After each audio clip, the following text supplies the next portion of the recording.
ये स्टोरी शुरू होती है जब मैं घर से गुस्से में बड़बड़ाते हुए निकल आया था और बस स्टैंड की तरफ आगे बढ़ने लगा।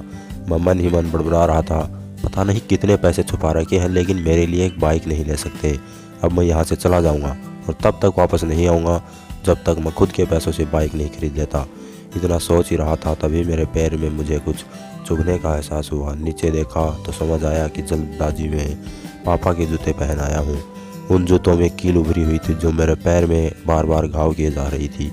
लेकिन उस समय गुस्सा अधिक था तो मैं बड़बड़ाते हुए आगे बढ़ गया। एकाएक मुझे याद आया कि मैं पापा का पर्स भी साथ ले आया हूँ।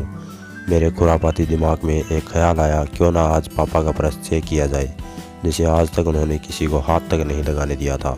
पता नहीं कौन सा खजाना छुपा रखा है इस पर्स में जो किसी को हाथ नहीं लगाने देते थे। जब मैंने पापा का वह पुराना पर्स खोल कर देखा तो उसमें पैसे तो नहीं मिले लेकिन पैसों की जगह एक डायरी रखी हुई थी। तब मैंने सोचा, ओह तो यहाँ खजाना छुपा रखा है। मैं समझ रहा था कि यहाँ पापा ने लिखा होगा कि किससे कितने पैसे लेने हैं और किसको कितने पैसे दिए हैं। लेकिन मैं गलत था। जब मैंने उस छोटी सी डायरी का पहला पेज खोल कर देखा तो वहाँ पर जो लिखा था वह थोड़ा सा सीरियस कर देने वाला था। डायरी में जो लिखा था उसे पढ़ने के बाद मेरे चेहरे पर जो एक्सप्रेशन थे वह गायब हो चुके थे, क्योंकि डायरी में वैसा कुछ नहीं था जैसा मैं सोच रहा था। वहाँ पर उन पैसों का हिसाब लिखा हुआ था जो अलग अलग कामों के लिए अलग अलग लोगों से उधार लिए गए थे। उस लिस्ट में कंप्यूटर के नाम पर भी पैसे लिए गए थे। कुछ यूँ लिखा था 50,000 बेटे के कंप्यूटर के लिए। यह वही कंप्यूटर था जिसे मैं आज तक यूज़ कर रहा था, लेकिन मुझे यह पता नहीं था उस कंप्यूटर को खरीदने के लिए पैसे कहाँ से आए थे। लेकिन आज पता चल रहा था। मुझे आज भी याद है जब मैंने पहली बार कैमरे के लिए जिद की थी जो मेरे पापा ने मुझे 2 हफ्ते बाद मेरे बर्थडे पर ला कर दिया था, जिसे देखकर मैं बहुत खुश हुआ था। और मुझे खुश देखकर मुझसे कहीं ज़्यादा अगर कोई खुश था तो वह थे मेरे पापा। अब मेरे चेहरे से गुस्सा एकदम गायब हो चुका था। जब मैंने आगे का पन्ना पलटा तो वहाँ पर कुछ विशेष लिखी हुई थी। पहली विश थी, उसमें जो लिखा हुआ था अच्छे जूते पहनना। यह बात मेरी कुछ समझ नहीं आई। तभी मेरा पाँव अचानक सड़क पर भरे हुए पानी पर जा पड़ा और तभी मेरे पाँव में कुछ गीलीपन होने का एहसास हुआ। तब मैंने जूता उतार कर देखा तो उसमें तला टूटा हुआ था। यह देखकर मुझे डायरी में लिखी बात याद आ गई। तभी मुझे माँ पापा की कही बातें भी याद आ रही थी कि कैसे मेरी माँ तो कहा करती थी पापा से, अब तो जूते पुराने हो गए, नए ले लीजिए। तो पापा अक्सर ये कहकर टाल दिया करते थे, जूते अभी और चलेंगे, अभी कुछ दिन पहले तो लिए थे। मुझे आज समझ आ रहा था कि कितने दिन और चलेंगे।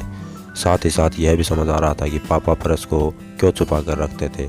तभी उस डायरी को पढ़ते पढ़ते बस स्टैंड पर पड़ी बेंच पर आकर बैठ गया। उस समय डायरी का आखिरी पन्ना बचा हुआ था। उस पन्ने को जब मैंने पलट कर देखा तो वहाँ कल की डेट लिखी हुई थी। तारीख के नीचे लिखा हुआ था 50,000 रुपये बाइक के लिए। बस इतना पढ़ा और दिमाग सन रह गया। अब मेरे मन में कोई शिकवा गिला नहीं बचा था, बस मेरी आंखों से आंसू चले जा रहे थे। मुझे आज तक नहीं पता तब मैं क्यों रोए जा रहा था। अब मैं जल्दी से घर की तरफ भागा, लेकिन जूतों में वह कील पाँव में अब तक घाव बनाने में कामयाब हो चुकी थी। मैंने जूतों को रास्ते में ही निकाल कर फेंक दिया और भागते लड़खड़ाते घर जा पहुंचा, लेकिन पापा घर नहीं थे। मैं समझ गया वह कहाँ थे। मैं सीधा पास वाली बाइक एजेंसी की तरफ भागा। पता नहीं आज कहाँ से इतनी ताकत आ गई थी कि मैं भागते हुए थक नहीं रहा था, और वह भी बिना जूतों के नंगे पैर। मैं जैसे तैसे बाइक एजेंसी पर पहुंचा। पापा वहीं थे। मैंने पापा को दौड़कर गले लगा लिया और मेरी आंखों से आंसू रुकने का नाम नहीं ले रहे थे। पापा को समझ नहीं पा रहे थे आखिर हो क्या रहा है, मैं रो क्यों रहा हूँ। मैंने पापा से कहा, पापा मुझे मोटरसाइकिल नहीं चाहिए, आप अपने लिए जूते ले लीजिए। अब आज से मैं जो भी करूँगा अपनी मेहनत से अपने बलबूते पर पढ़ कर करूँगा। दोस्तों बस इतनी सी ये कहानी। यह स्टोरी लिखते हुए मेरी आंखें भी नम हुई हैं। मैं आज आपसे कहना चाहूँगा, ठीक ऐसे ही होते हमारे पिता। हम अक्सर देखते हैं हम अपनी माँ से हर बात शेयर करते हैं और माँ भी इसके बदले में हमें कुछ प्यार देती है।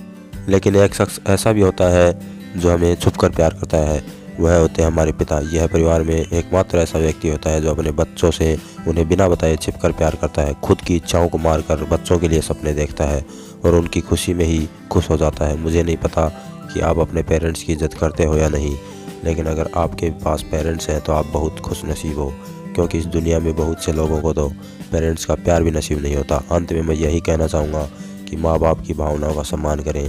मेरा इस पोस्ट को लिखने का मकसद यही था कि मैं आपको बाप की फीलिंग से रूबरू कराऊँ, क्योंकि माँ के लिए लेखकों ने बहुत कुछ लिखा है, बाप के लिए कोई नहीं लिखता।